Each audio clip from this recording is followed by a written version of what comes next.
उत्तरबंग নিয়ে কোনো বরাদ্দ নাই। बंगाल किसके हाथों में देना है?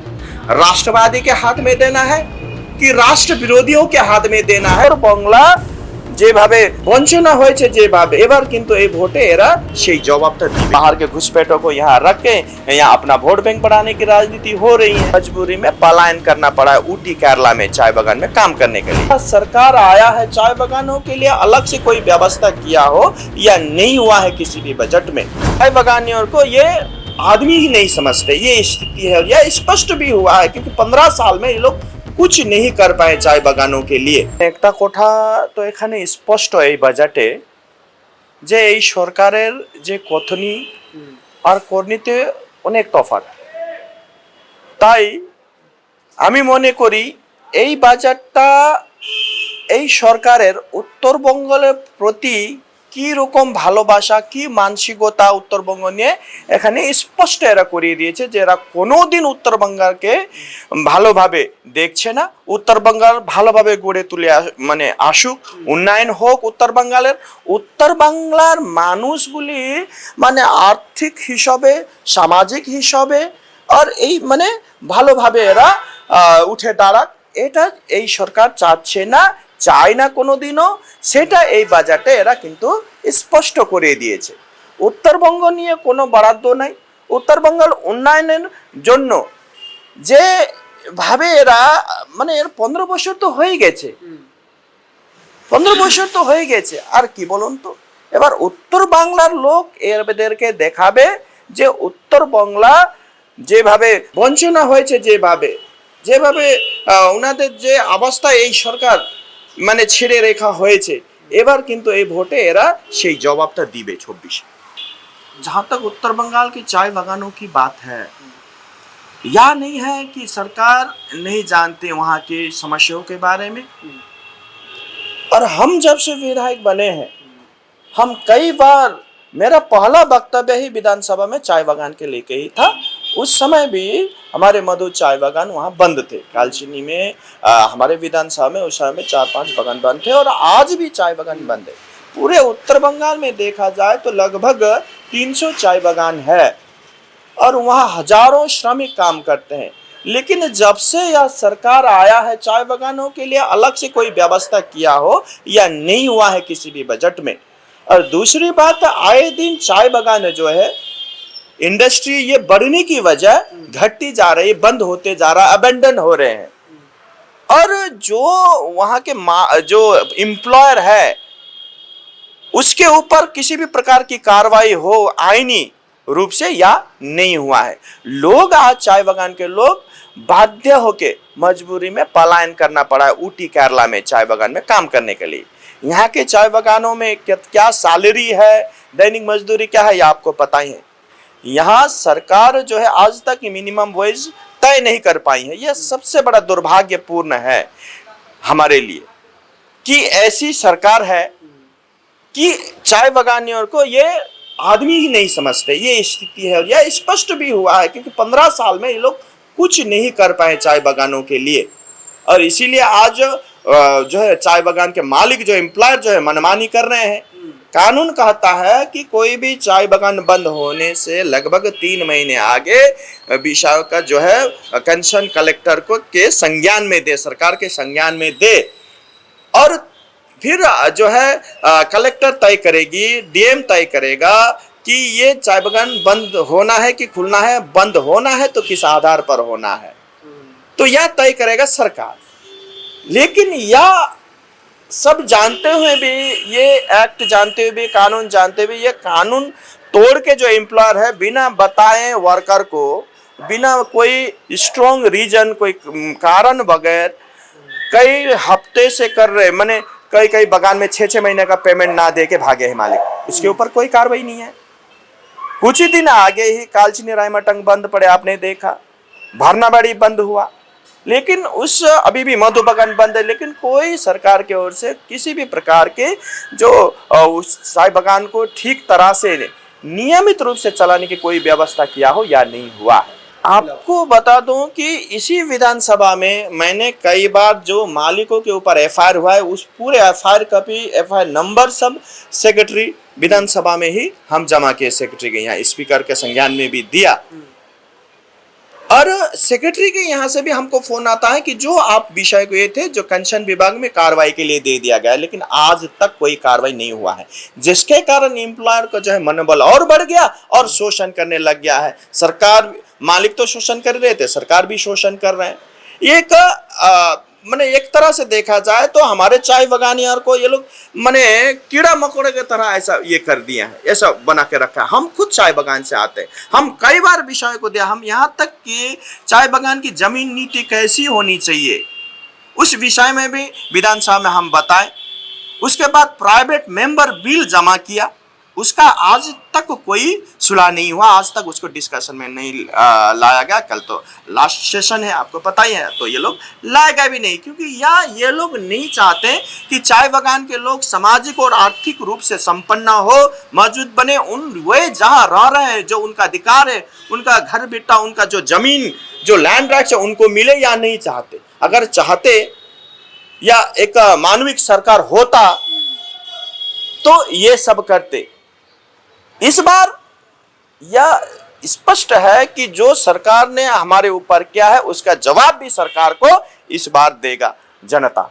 ऐसा राजपाट जैसा एक ये हो गया है, माने अंधेरे नगरी चौपट राजा, यहाँ अंधेरे नगरी चौपट रानी, जो कानून को, संविधान को नहीं मानते और अपना खुद का जो है कानून मनाने में लगे हुए, पूरे सरकारी अमल जो है, तंत्र जो है, इन्हीं के पीछे जो है, इनके साथ में जो है साथ दे रहे हैं। क्या अन्याय क्या न्याय, ये कुछ नहीं ये लोग कर रहे हैं। अन्याय पे अन्याय हो रहा है। आज महिलाएं सुरक्षित नहीं है।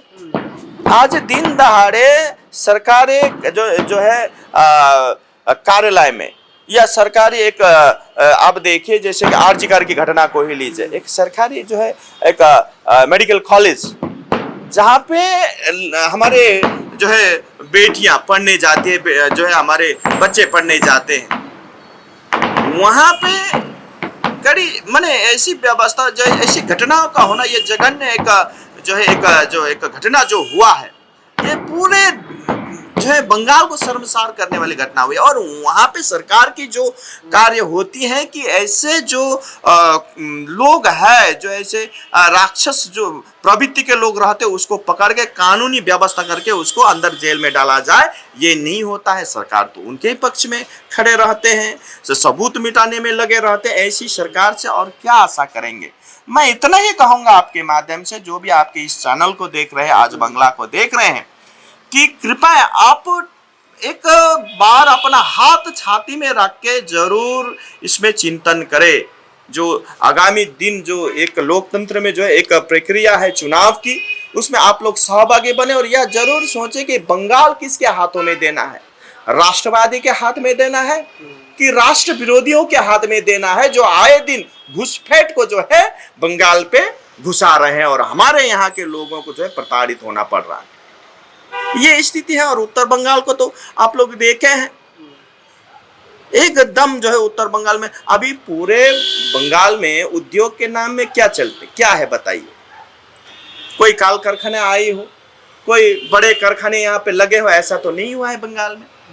लेकिन जो इंडस्ट्री, टी इंडस्ट्री है, वो टी इंडस्ट्री भी बंद हो रहे हैं, उसके लिए भी कुछ नहीं कर पा रहे हैं सरकार। तो ऐसे सरकार को रहने का तो कोई अधिकार ही नहीं है, जो है लोगों के लिए, आम जनता के लिए काम ना कर सके। ऐसे सरकार को ना रहना ही ठीक है। हमें लगता है जनता को जो है सजग और सचेत बनते हुए विषय को संज्ञान में ले और विषय को जो है गहनता के साथ इसको माने सोचे। ममता बनर्जी देखिए, पहले से ही आपको तो पता है कि वो क्या बोलते हैं, क्या बोल रहे हैं, ये उन्हीं को कभी कभी पता नहीं होता है। ऐसी नेत्री जो हम, जैसे कि आपको तो पता होगा, जब 2011 में जब परिवर्तन का एक लहर चला, सबों ने जो एक महिला है कल जो है अच्छी से एक सिंसियरली जो है राज्य को चलाएगी, सबने एक आस्था और विश्वास के साथ उनको बहुमत से सरकार में लाया। लेकिन लाने के बाद क्या हुआ, कि पूरा विपरीत काम किए।